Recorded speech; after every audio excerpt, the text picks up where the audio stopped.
Hello. So I haven't done a video in a while. I'll have my co-pilot help me.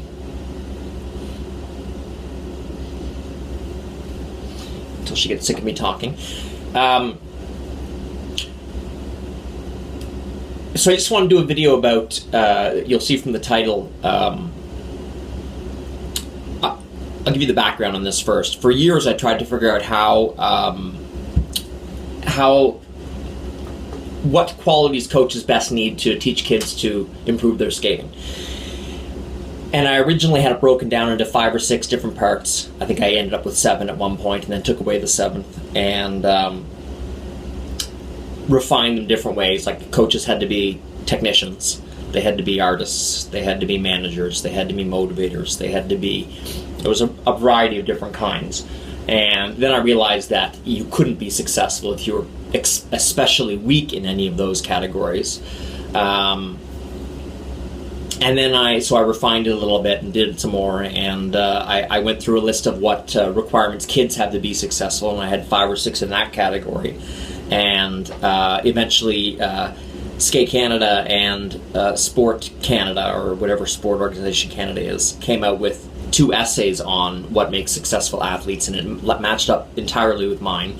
But I still wasn't particularly happy because different coaches, a lot of coaches I know, completely ignore different categories of coaching and still find incredible success and recognition in skating in ways that seem to defy the list of requirements to be a good coach. Like there are coaches who are not technicians at all, who actually teach technically incorrectly, or just vaguely or not at all. They just don't worry about technique, and they still have certain levels, especially in Nova Scotia, certain levels of, I'd say high levels of success.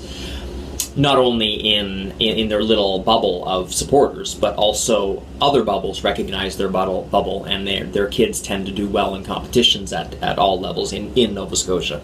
Again, not nationally.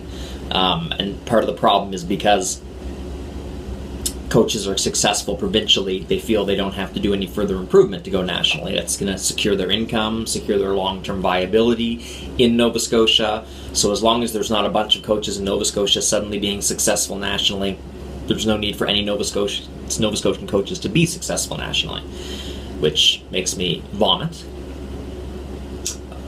But so be it. And that's just one aspect of why Nova Scotia is not particularly successful nationally. But I was thinking about this the other day, and I had a breakthrough probably about 2 or 3 weeks ago on that matched up these 2 categories. What makes a good coach? What makes skaters skate well? And I realized I came up with 3 very broad categories that really explain this phenomenon of how coaches can coach totally differently and have similar levels of success. And plus, I like 3 categories better than 6 or 7. So the first category is fairly basic, and it's the one most people look at and most people understand, and that's achieving things, accomplishment-based. That is, getting kids to pass tests, getting kids to go to different competitions, getting kids to represent different competitive events, and what people view as most important, but I do not, is landing new jumps. Parents love to brag or advertise that my kid is landing an axel, a double sow, a double lutz, a double axel, and they seem to think there's no knowledge or expertise of quality, of consistency, or even of proper technique or execution. There's this, a check mark. My kid has landed this. Or kids get very excited, I have landed this. And coaches like to get excited and say, I have kids landing this. And that's a very easily understandable and really the least important of the 3 categories for ongoing success. But it's one that everybody seems to recognize and understand because you have these check marks. My kid has done this and this and this and this and this. Doesn't matter whether they've earned it. Doesn't matter whether they deserve to have accomplished those things. They have accomplished those. They have landed an axle. They have passed this test. They have gone to this competition. It's a check mark system, and it's a very weak form of progress. But it is an obvious one. It's an indisputable one. You know, if you pass your gold free, you've passed your gold free. People can dispute how good or bad a gold skater you are, but regardless, you pass the gold free.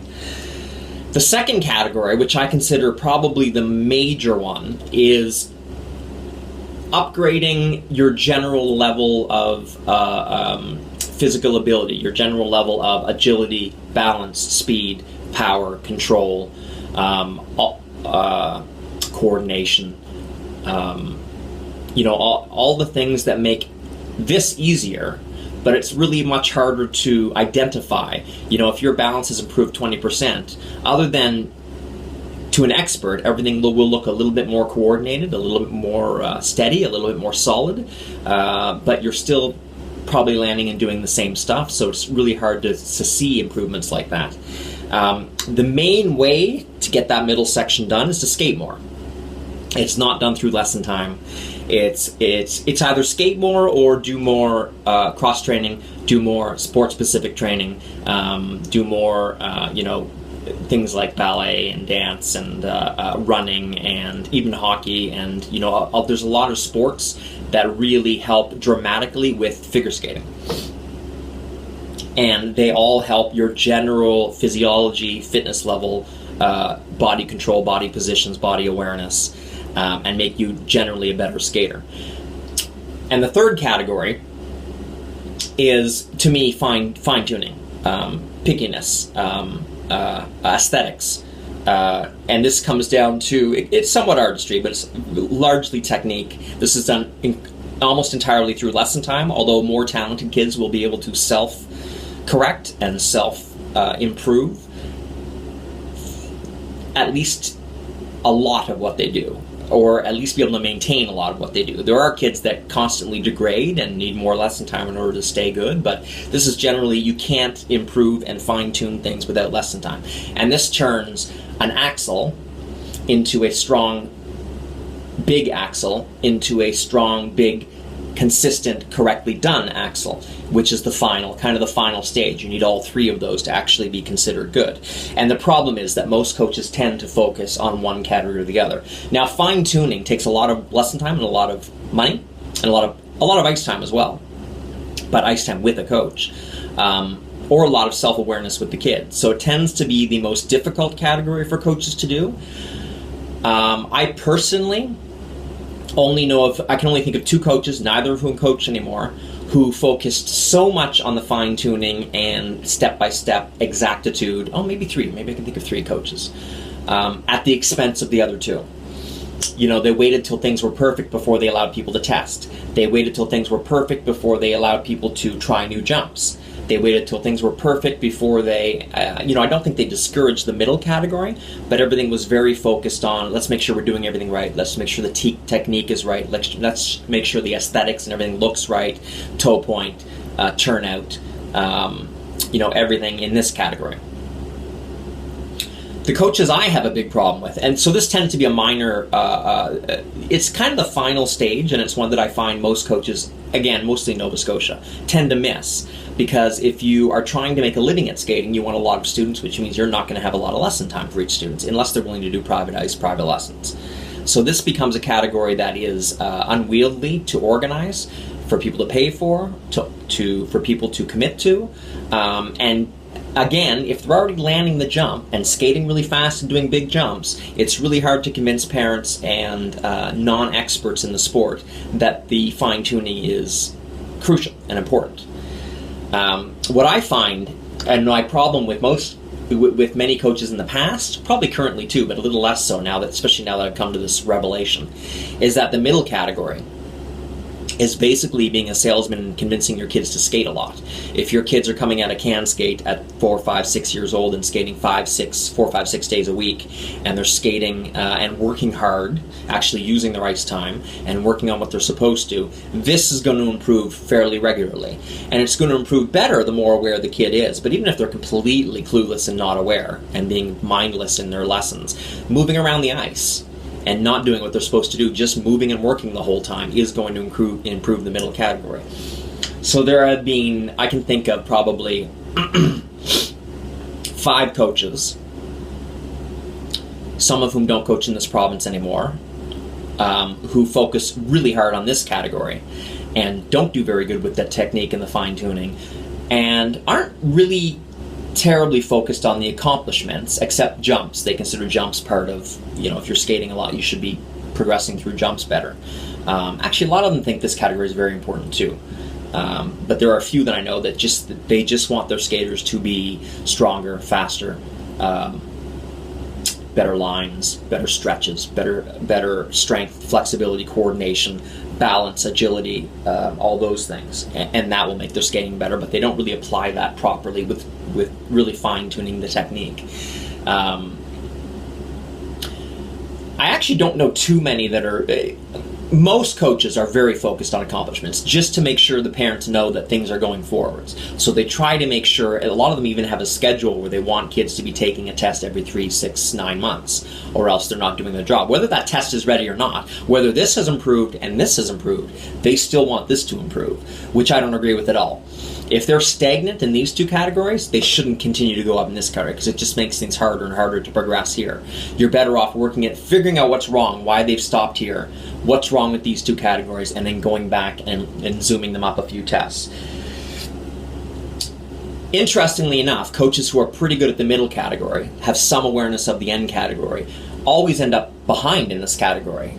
Their jumps, their tests tend to be a little bit, you can easily see the kid going up a couple more tests or a couple categories or landing a few new jumps very quickly if focus was put on that and taken off of these two categories. The issue with that, and this is why occasionally you'll get a coach that's very picky, that wants things to progress at a very measured, controlled, exact rate, and they'll get fired because the coach will feel their kids aren't succeeding enough, aren't being given an opportunity to move forward, because the parents are looking at this category, not this one, not even this one. They're looking at this one. They don't even understand these two categories. And so they'll fire their coach and hire a coach whose kids take tests all the time and don't pass that very often, but they take tests all the time. And their kid will suddenly jump several tests, several jumps up, and they'll say, "Oh, well, thank God we switched coaches." Well, no. Completely, what do they call it in poker? They call it a false tell, but there's another word to it. What's happened is, since your previous coach was very concerned with general categories, general framework, and then fine-tuning that framework, and not concerned with the tests, they'll come if these two categories are good. They didn't push tests. And then you have a new coach who only focuses on this, who's constantly pushing tests, pushing levels of competition, putting people up categories when they're going to come last in the new category or low, instead of making sure they're excellent in every category. And, at some point they're going to hit a level where they're so far ahead of this and this, or caught up in this and this, and they'll just stop progressing. And I see this happen all the time. And the parents are overjoyed at first because they're getting all these new tests, all these new jumps, all these new accomplishments that are easy to identify, easy to see, not realizing that's all based on the basic level and fine-tuning of previous coaches and not on the new coach, and that kid is doomed to match their level here and then not progress anymore. But anyway, that's another separate issue. I used to feel very negatively about this category, about people who just got their kids to skate a lot, and that seemed to be their only redeeming quality, is getting their kid, convincing parents to put all kinds of time and money into ice time.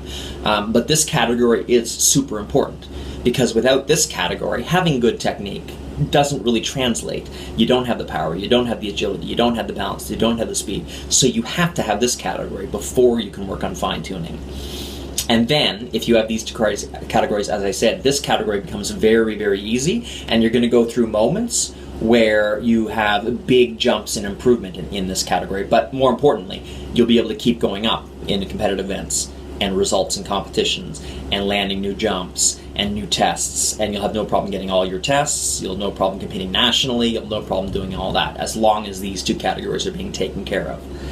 I really like that way of viewing it, because I used to look down on people who did this, but really that's the base. That's the most important part of skating, is having a good physicality, physiology, to be able to do the other two categories. I still look down at people who do mostly this, but I don't know a lot of coaches that completely focus on tests to the detriment of the other two categories. The issue, as I said, is the third category, the fine-tuning, the technique, the exactitude, the exacting expectations, performances. That's what seems to be the rarest of the three categories, and seems to, I think, take the most expertise, which is why it's the rarest. I think most people aren't capable of seeing, analyzing, teaching, correcting, and sticking to really strong, detailed technique. Anyway, that's my new view on how skaters improve and how coaches cause skaters to improve, and also why there's so many disagreements between coaches, because a coach that's here and a coach that's here just aren't going to see eye to eye at all. You know, if you're focused on one area, coaches from the other two areas are going to think you're nuts and crazy and your technique doesn't work, because it's not the technique that will work for them. It's not the technique they're able to do, that they're skilled at, that they've been focusing at. So there tends to be a lot of non-respect for coaches who achieve good results, but in a different way. That's it. Bye.